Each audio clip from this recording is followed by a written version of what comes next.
Have I missed something? Why you don't think it's monetizable, Peter?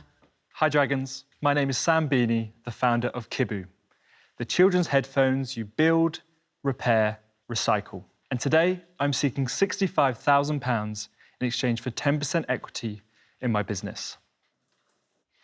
Every year in the UK, over 18 million pairs of headphones and earbuds are thrown away. Most aren't easily fixed, especially not by kids. Yet kids are curious, capable, and love to build. So why do we keep designing tech that when it breaks, it gets binned? At Kibu, we're doing things differently. The Kibu headphones come as a simple kit that children or fun-loving adults can build themselves.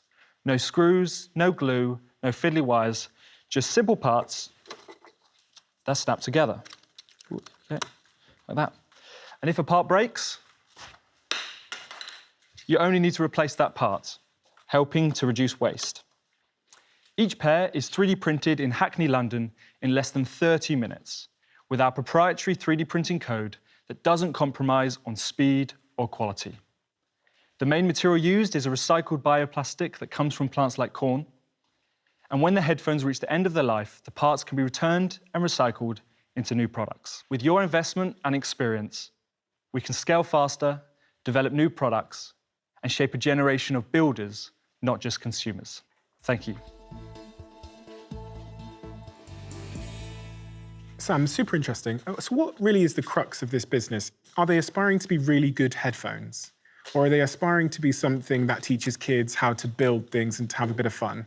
Yeah, I mean, we obviously want them to be great headphones, but our main goal is not to compete with the big players when it comes to sound or things like that.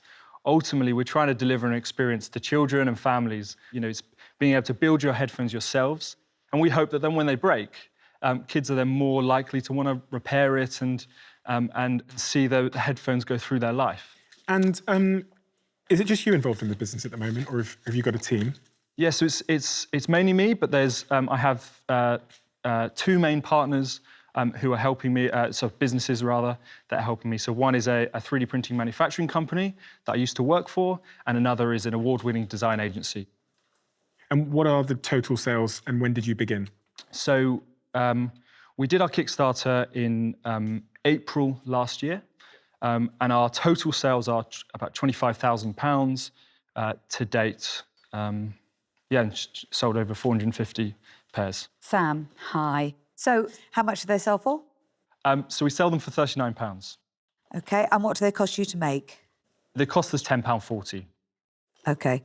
And at the moment, are you only on the crowdfund platform? Are you already selling into retail or direct to the consumer? Yeah, so we're selling now. We're selling direct to consumers through our website, and we'd love to get into retail and really try and explore other avenues as well. So £40, that's expensive. You're limiting your market in retail because at that price.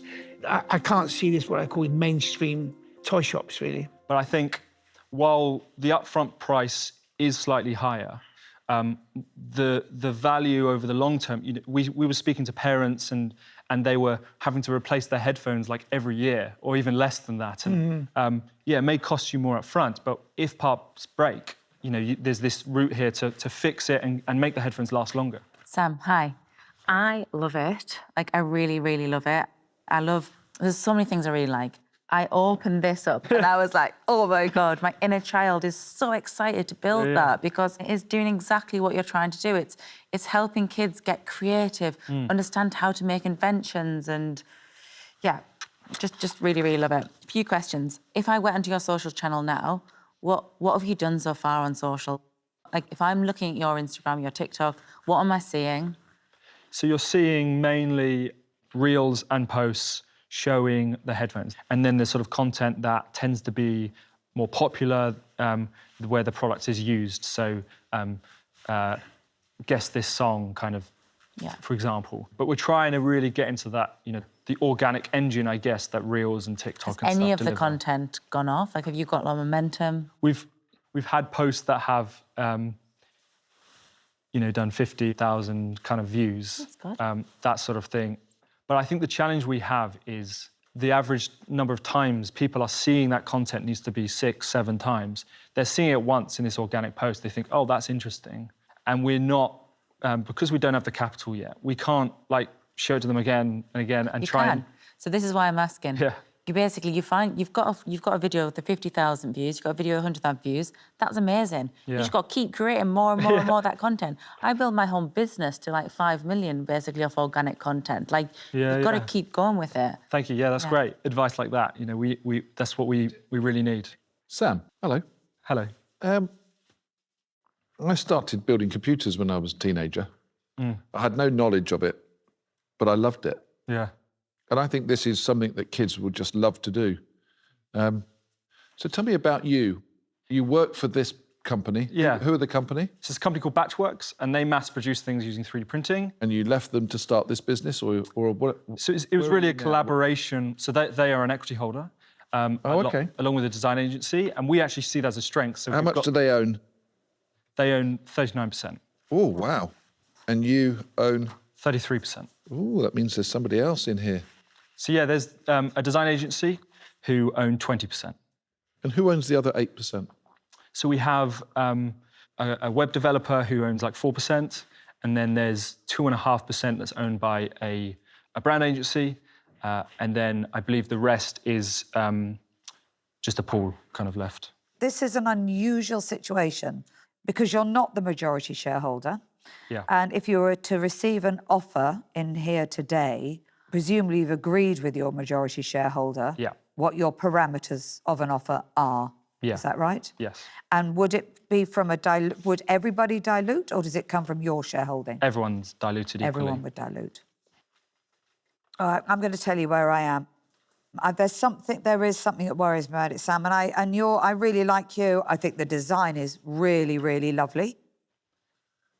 There's something that just isn't hitting the mark for me. And it's, I don't like the structure of the business. I really do like to be talking to a majority shareholder. Yeah. Just because I like to get a feel of where they are in all of this, and understand if you got a decent order, how much priority that would get. There's loads of questions I'd like to ask majority shareholder, but they're not here today. So I'm afraid I won't be investing. I'm out. Thank you, Deborah. The minute I saw it and the minute you explained what it was, I really fell in love with the idea of it. But on a personal level, maybe because I don't have kids, it hasn't personally resonated with me in the same way. So I'm going to say that I'm out, but I hope you're successful. Thank you. So I'll tell you where I am. Yeah. You are credible, right? And the product's great. However, this needs a lot of money. Yeah. I think you need a lot more than 65 to get this out there. So for that reason, I'm out. I feel like I'm in the same place because it's just very difficult to find a way to monetize it. Have I missed something? Why you don't think it's monetizable, Peter? Have I missed the profit on the product, or Yeah, the scale at the volume at £40. you think that's too expensive?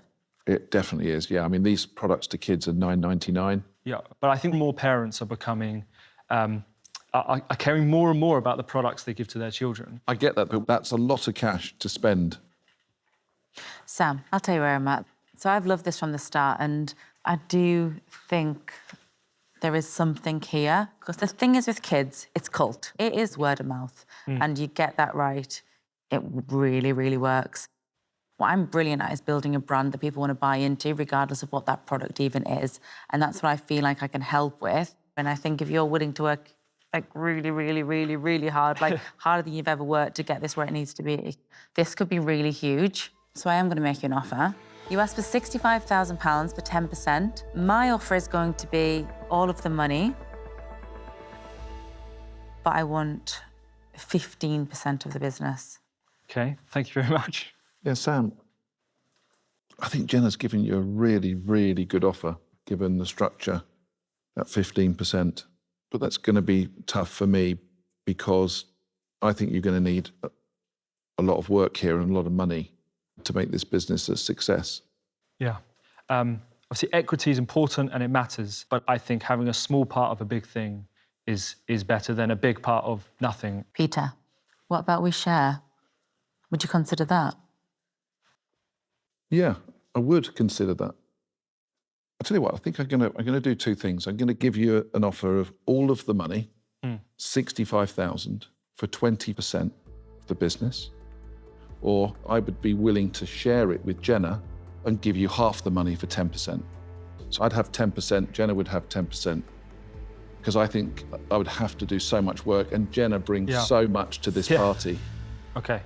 I think, I'd love to have both of you on board. That deal. Cool. Well done. Thank you. Yeah, he was great. Well done. Well done.